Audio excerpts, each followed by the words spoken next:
Now, it was a couple months into Jessica and Tom's relocation to this new city. They had moved because Tom had gotten a very good job offer, one of those that you really can't pass up. And it was a hasty time. They had to move quickly.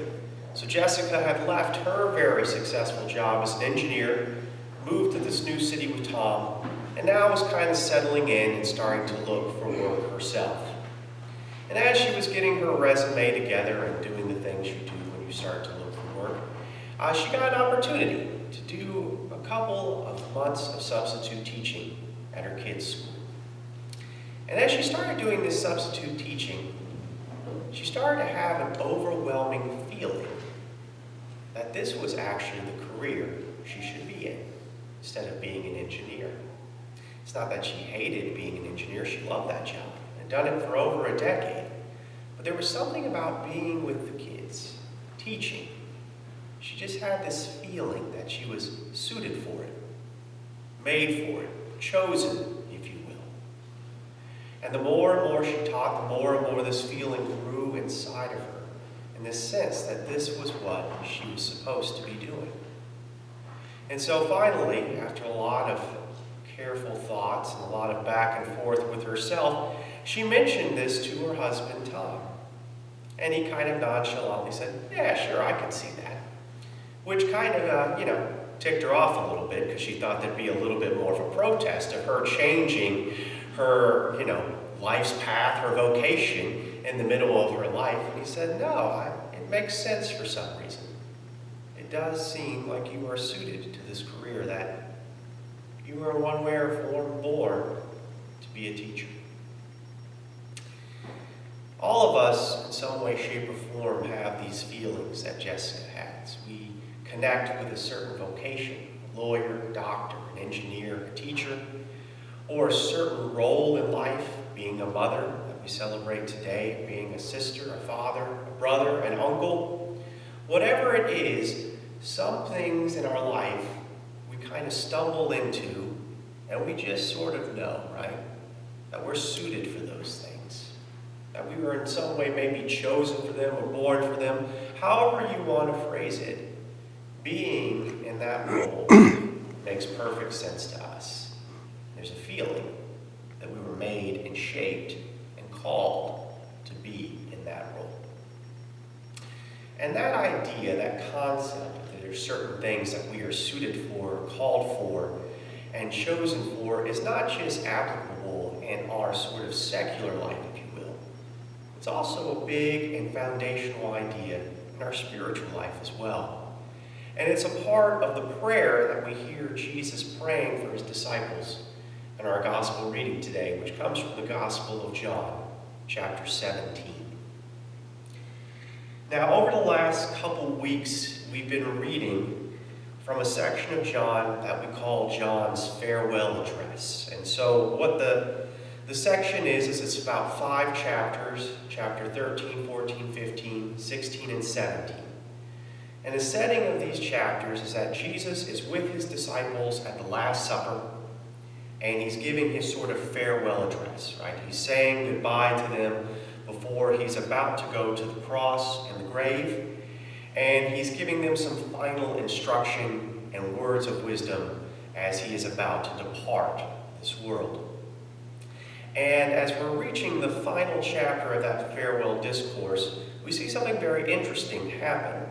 Because throughout all the other chapters, Jesus has just been talking with the disciples. But now Jesus stops in chapter 17 talking with the disciples, and he starts talking to God. He starts praying for the disciples. And in Jesus' prayer, we hear him ask God for several things in regards to the disciples. Firstly, he petitions that God takes care of them as he has taken care of them on earth, because he's no longer going to be around and they are going to need some extra protection. And secondly, Jesus requests that the relationship he has with God, how him and God are in sync, one, as he says in our gospel reading, that sort of relationship then be passed on to the disciples. Just as Jesus and God are in sync, he asks that God and the disciples be in sync. after he is gone and returned to be with the Father. And the final thing he asks God to do is to sanctify the disciples. And it's this third request that I would like to take a deeper look at this morning. Namely, what does it mean to be sanctified? And this is an opportunity where our Book of Common Prayer can help us and shed a little bit of light on what this word means as we look at it in our New Testament.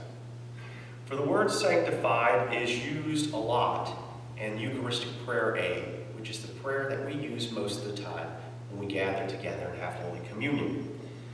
And specifically, the priest in that prayer asks God to sanctify the bread and the wine to be the spiritual food of Jesus' body and blood.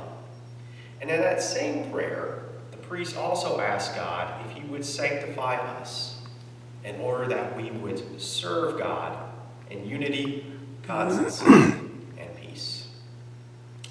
So, it's in our Eucharistic prayer that I think we can glean what the word sanctify actually means. And it means to set something apart for a special purpose.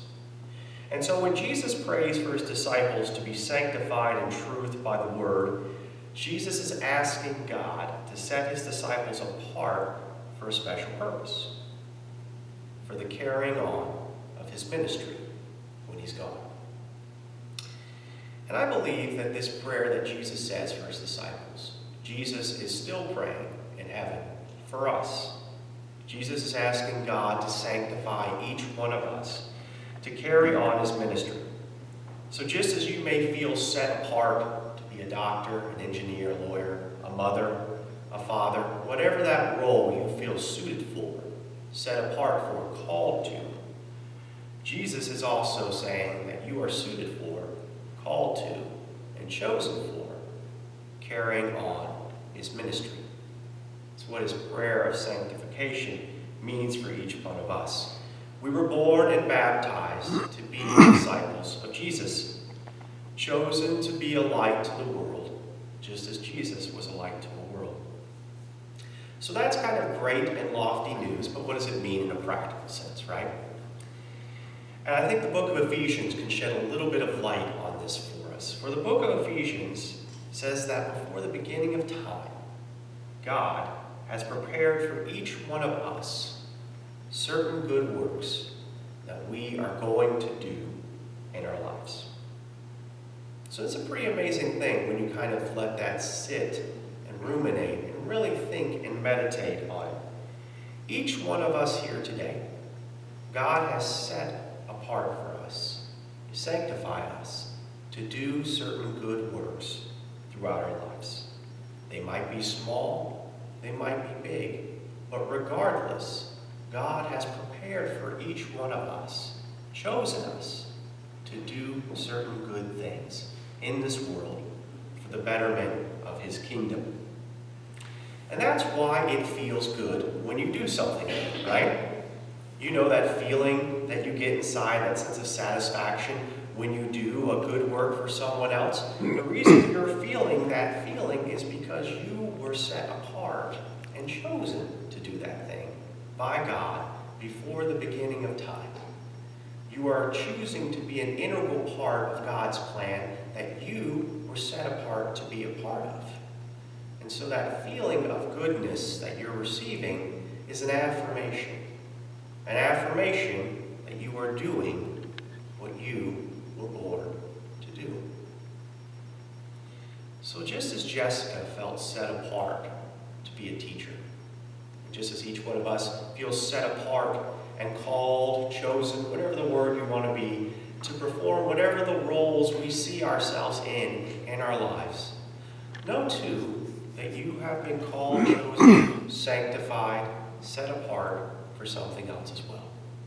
That in Jesus' prayer for his disciples, he prayed not just for them, but he prays for each one of us, that we will remind ourselves and remember that we were set apart to carry on his ministry.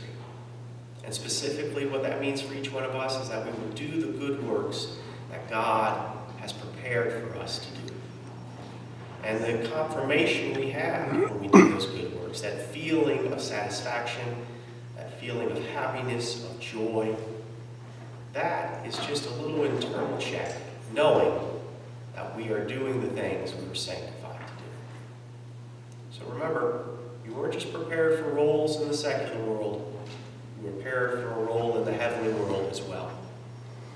And following that role, choosing that path, is going to be one of the most affirming things that we can do for ourselves and in our lives. Because not only does it bring us closer to God, it brings us closer to one another and the person God created us to be. Amen.